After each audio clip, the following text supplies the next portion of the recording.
as per request, we are now doing a track in the Solardo and camel fat style. Those guys are at the top right now, so we're gonna do a track in the style. Now I chose 2 tracks at 124 because I don't want to deal with any kind of time stretching algorithms. What I'm gonna do is just listen every 8 bars, and that's 8 bars, and I'm just gonna make a MIDI track for every single thing that I hear. Everything. Well, not everything, because there's going to be little edits that happen, like at the end of 8 bars, a little snare roll or something like that. I'm not going to make a track for that. I'm going to make an edit map for that, and I'll show you what that looks like. But let's just get going here.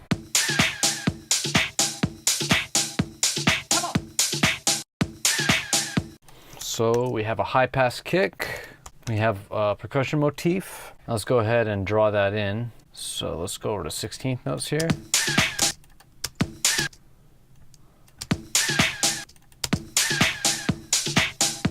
And it sounds like there's actually a percussion hit on the kicks as well. So what we'll do is go ahead and just loop this guy.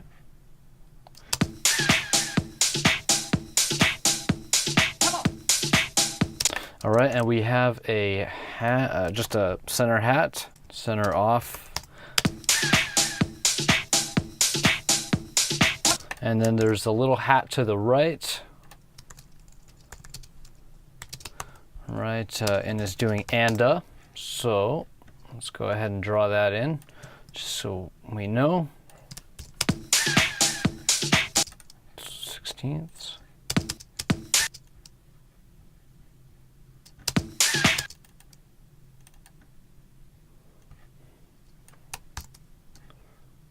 So,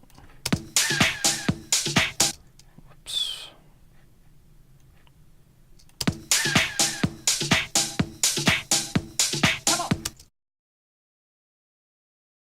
So there's actually 2 percussion parts to this motif.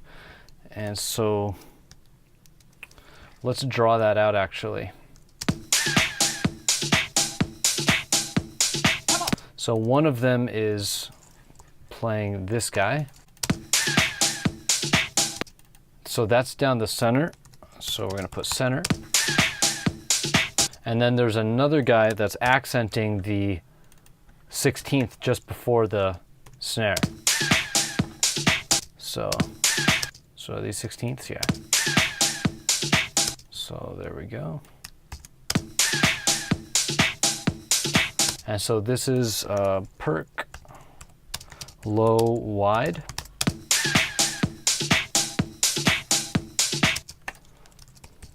Perc, mid.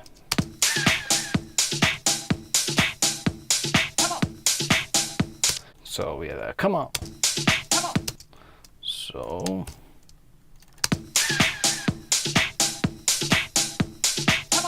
So that's just playing 16ths right at the end. So let's just call this the vocal anda because it's playing on the anda portion of the bar. And anda. Let's see if it's playing right here. Okay.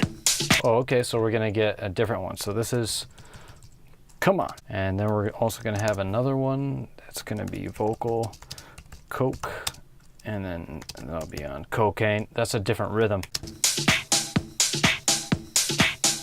Cocaine. So cocaine.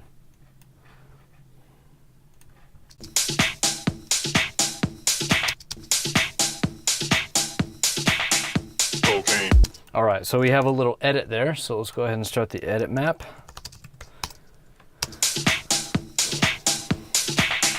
Cocaine. So this is where we have a little, whoops, I don't need to edit the MIDI. I just need to, it's just a little clap delay.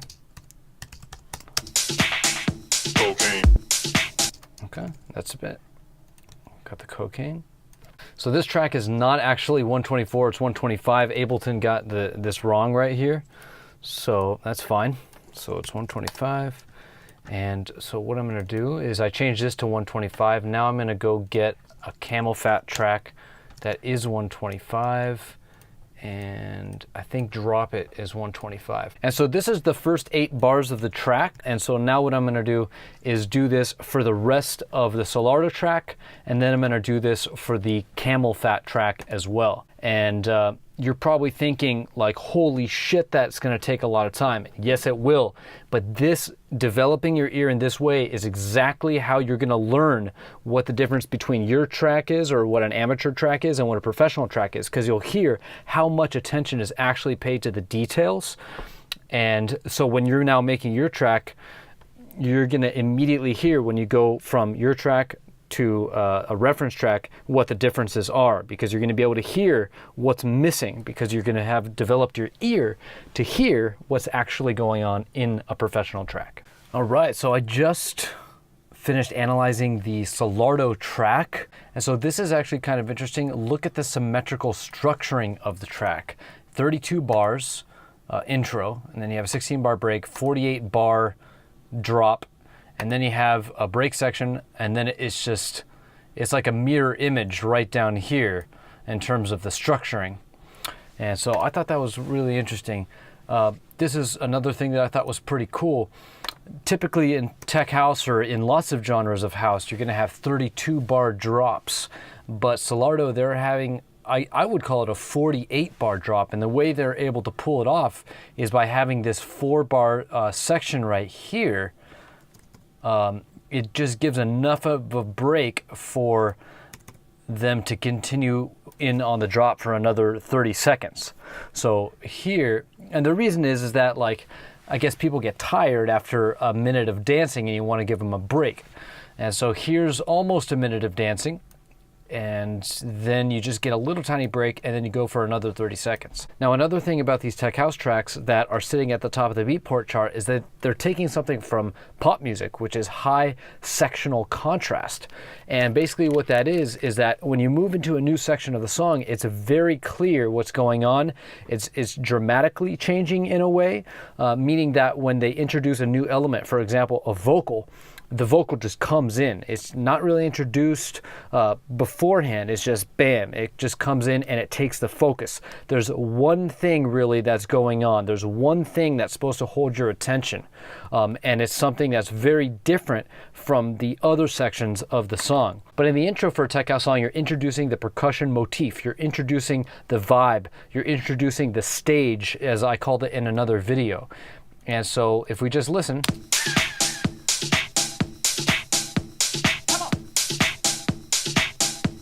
that little percussion motif, ba-dum-ba, ba-dum-ba, plays throughout the whole song, is the backbone of the song. Then we come a little bit further into the intro, and we're going to get the kind of second half of the whole percussion motif.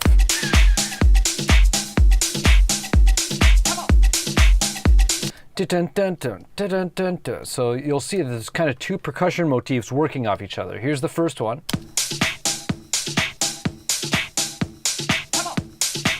There's also two sounds making that. You have the center channel going bump, bump, bump, bump. That's down the center channel. Then you have something on the side just before the third beat. So dum.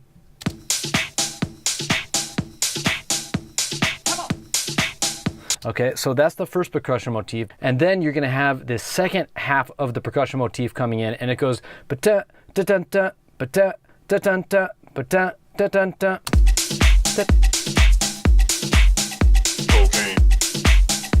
And then there's another part to that percussion motif though. So the second one here is just going da-dun, da-dun. It's on the and of the beat. Woohoo, woohoo. Woohoo. You don't hear that back here. So again, the intro is typically there to introduce the percussion motif, just the kind of rhythmical motif of the song. And then the next thing, we're going to go into a break, and there's usually going to be something that's new that's being introduced here. Okay, and so the new thing that's being introduced is the vocal, but there's not really an introduction. It just comes right in, again, with that high sectional contrast, highly focused production, and zero confusion. They're just giving it right to you. They're spoon feeding the listener. I know kids that are 15, 16 years old. Just right away, you just get the, and let's just play the transition really quick. Cocaine. I know kids that are 15, 16 years old. Giving it to you right away, okay? And then there's a little kind of siny riser in the background. I know kids that are 15, 16 years old. very, very focused production. I'm doing drugs, selling drugs.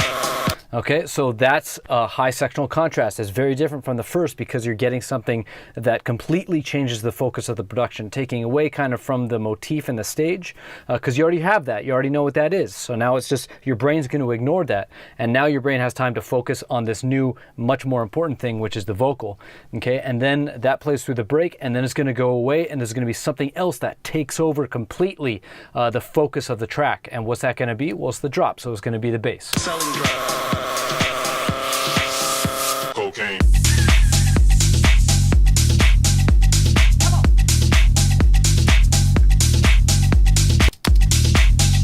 Okay, so that's 16 bars, 30 seconds. Okay, and then we get a ride lift. Very simple thing. And there's a couple other little percussion lifts that they do throughout, but I'm pointing out what I call the macros, which are the big things, like the things that take over your focus, your attention. The idea is high sectional contrast and high segmentation, so that when something new comes in, make it the focus, the only focus really. And then what you have to do is work harder on that one arrangement element to make it more interesting. And so what Solardo did is they did some interesting things with like stutter effects on the vocal. They can multiply $100 into $5,000 in less than 4 hours. Doing drugs, selling drugs. And plus, it's just a cool vocal. Another thing that I noticed about Solardo is that they're really good at manipulating the energy over time, using the arrangement to subtly manipulate the energy over time. And so the drop starts out really steady. You just get the bass, that's the most important thing, and then you get the stage, the backbone of the track. And then you're going to get a little lift, and that's usually going to be in the form of a ride cymbal and just some other little percussion and tops elements, and then that's going to take you to across 32 bars. But then we get a 4-bar cut in the lows, and then what they do is they have a bunch of risers telling you, hey, we're still going, we're giving you a break, but we're still going. And then they give you another steady drop section for 8 bars, and then they kind of settle the arrangement down for the last 8 bars of the drop so that it very nicely flows into the break. And so you get this really nice crescendo and then a kind of settling before you go into the break. And it's just a very good flow of energy. All right, so I just finished up the Camel Fat track, and I wrote a couple things down that I wanted to say about this. Number one, these guys are fearless. And talking about production focus, that's what I'm talking about here. Let me just show you a couple things. So I have 137, bar 137. So listen to, I'm going to play a little bit before, but listen to how awkwardly loud this kind of white noise crash exhaust type sound is.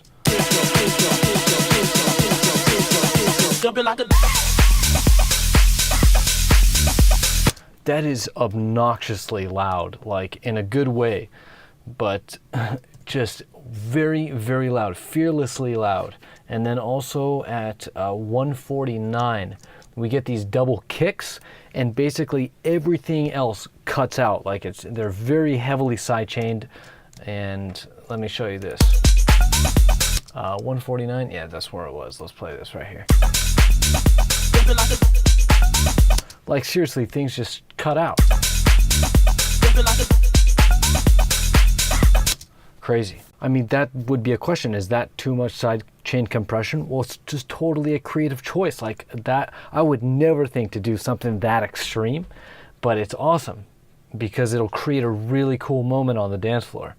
And then we have 121. So we have these loud risers here at 121. So these are very loud. Hear that low riser there?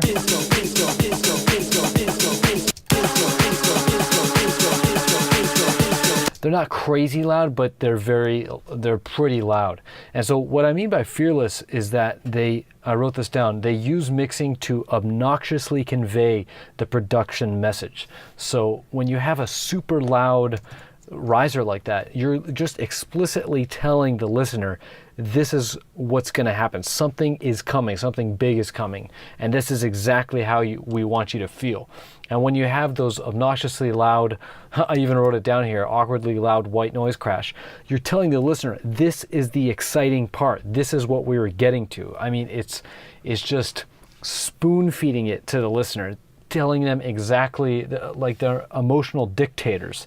Sorry, I can't talk. I'm just too excited. Yeah, so we tell you what we want you to feel. So that's what I mean by fearless. They'll just think at the time, what is the, maybe they're not doing this consciously, but they're thinking, what is the emotional message of the production at the time? And let's use the mix to exaggerate that. And so typically when I'm mixing, I'm just trying to do a functional mix, which means just get everything leveled and make sure that there is the production focus is highlighted. But these guys are taking it to a more creative extreme level, where you're using mixing to really, really exaggerate the emotion that the production is trying to convey, which is cool.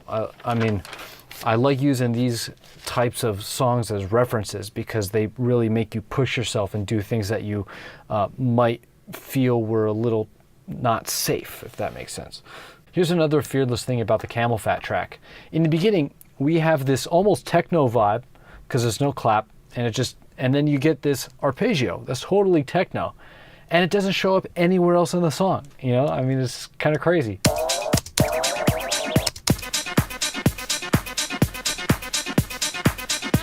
I mean, it's almost like they're like, what should we do for the intro? I don't know. Let's just put an ARP in there. You know what I mean? It's seriously like that. But the great thing about it is that it does create a great rise sense, but at the same time, it serves as a really good track identifier. So as soon as this intro is played or a DJ works into it and people hear that arpeggio coming in, they instantly know what the track is. Now, an interesting contrast between Solardo and Camel Fat is that Solardo is much more calculated with where they put their edits. They're and almost methodical. Like it's always going to be right at the end of 8 bars. There's always something interesting that's going to happen there. So Solardo is more on the side of macro arrangement, like I was talking about, extreme production focus, like having a very solid focus. Then they'll go for 8 bars and then they'll have a little edit for some interest, and then they'll continue and just focus on the macro production, the big ideas. But Camel Fat is all about micro arranging, I call. And you could see this, I had to create 3 different edit maps just to make sure that I'm not gonna totally go crazy here.